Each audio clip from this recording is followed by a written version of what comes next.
One thing I would say is that if you have the knowledge of the healthcare domain and you also have the knowledge of SQL queries, then yes, you will have added advantage over your peers. But other than that, it's not a must you know those. In fact, if you are being asked in an interview if you know SQL queries, there's nothing wrong to say, well, you're quick to learn, that you can learn how to run SQL queries. Also, there's another myth out there. It says internal applications for healthcare firms are the same. This is not true. It's actually relative to the organization itself. So every healthcare firm or application, they are not the same. They don't use the same application. Okay? Well, when you get a job in the healthcare domain, one thing I would advise you to do is when you first get to the domain you're not familiar with, make sure you write down every new word or acronym you hear.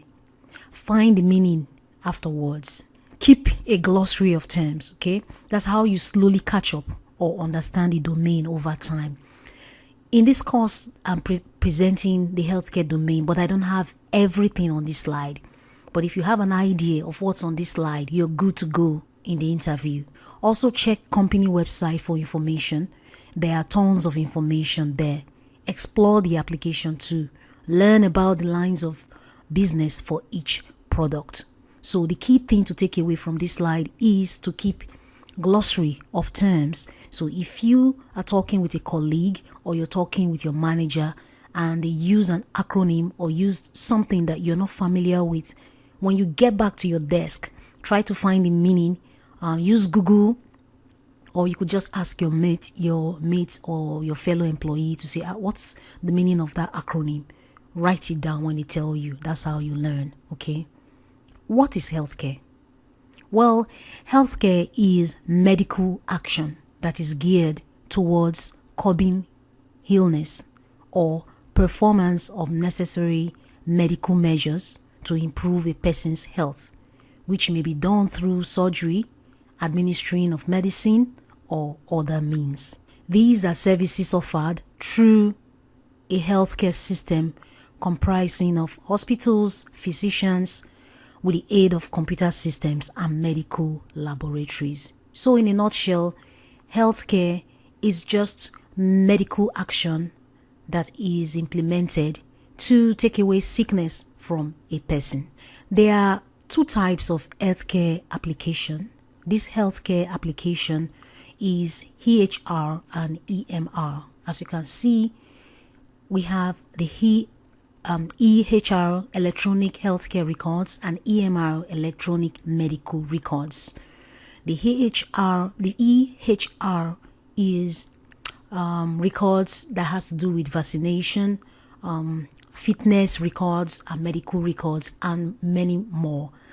Then the EMR application is application that has data for only medical related incidents. For instance, if you go visit the clinic, inpatient or outpatient, you will have your record, your data recorded.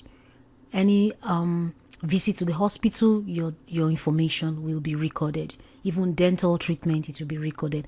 Our focus today is on EHR, electronic healthcare records.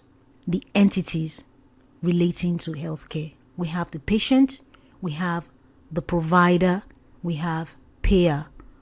So as you can see, patient is someone who has records or data with the healthcare, and provider is someone who provides medical service to the patient, and then payer is someone who pays the provider for the services that he gives to the patient. This is the healthcare process. You have a subscriber, you have healthcare provider, you have health insurance provider, you have explanation of benefits, you have explanation of payment, and then a bill is also sent, and then payment is made. Okay, this is just a very high level healthcare process, but then the application that implements this process is robust and detailed, extensive. The terms related to healthcare system. We have the health insurance, we have health insurance provider, we have healthcare provider, we have preferred provider, facility, member, and group. You can pause the video and get to know the meaning for yourself, because I already outlined the meaning. I don't have to read out the meaning, okay? We have the healthcare system data, and the data that's being recorded in the healthcare system has to do with biometric PII information, which has to do with human metrics information, fingerprint, iris or facial recognition, your SSN name, email address, and so on and forth. We also have diagnosis disease codes, we have treatment codes, we also have claims and billing codes. These are the information that the healthcare system records, and they are actually standardized way of storing or capturing healthcare information. The standardized coding system for the healthcare domain has to do with the ICD code, ICD-9 and ICD-10. The ICD-9 is the old version of the coding system, and the ICD-10 is the newer version. ICD-9 version is very inconsistent, and the newer version has been brought up to cover for the inconsistency in the version 9 of the ICD code. So the version 9 ICD code has 3 volumes. It has diagnosis codes, it has indexed listings, and it has tabular lists of procedures for inpatient treatment codes. Well, you don't have to know the details of all these, but just know that there are 2 standard codes, which is the ICD-9 and the ICD-10 codes. ICD stands for International Classification of Diseases. Okay. Composition of the codes. ICD codes, these are a system of diagnosis, medical composition, or billing codes to classify patient diseases and symptoms. The ICD-9 codes being discussed is referred to as ICD-9-CM in the US. The CM stands for clinical modification. Medicare began requiring the use of ICD-9 diagnosis codes on claims, and soon followed by commercial insurance providers. ICD-10 is code recognized by the World Health Organization. Well, before I continue, I would like to tell you that these codes are actually codes that relate to different kinds of diseases. If we may go to the slides we were on before, which is this one, the codes are actually meant to be assigned to diseases. Okay, so if there's any disease known to man, there's code attached to that disease. Okay, so if you look at the screen here, you can pause the video and look at the differences.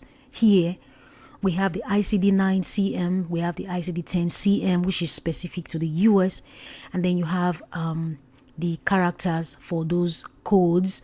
So as a BA, if you are given the job of the project to map the characters of fields for these codes, you should be able to know what those fields, the characters on those fields will be like. So you have 3 to 5 characters for the ICD-9-CM codes. The first character can be numeric or alphanumeric, following by characters 2 through 5, and so on and forth. Okay, so the ICD-9-CM represents only inpatient treatment, and the ICD-10-CM also represents only inpatient treatment. Okay, so we have the codes for outpatient treatment, which is CPT, known as current procedure terminology. We also have supplemental coding system, which is HCPS, used for claims forms. We have 2 kinds of forms which are listed there. So when the codes start having E and V attached to the codes, That's when the diseases are complicated. Okay. So coming to claims. So as a BA, you have to know the kinds of forms used for claim, because of course in the healthcare systems you have the application which is attached to the claim system. A patient goes into the clinic and they are being offered services. At the end of the day, the doctor will be able to file a claim. And if you are the BA given the job to gather requirements regarding automation of the claim system, then you should be able to know what this entails. Okay, so there are two types of standardized form used for claims. You have the Medicare and Medicaid forms. You also have the private insurance form. So the claim process is nothing other than a subscriber with health insurance visit the healthcare provider for a doctor's service. The doctor actually provides such services. That doctor uses one of those forms, file for a claim. Okay, that's how the process is. And then at the end of the day, there will be explanation of benefits detailing what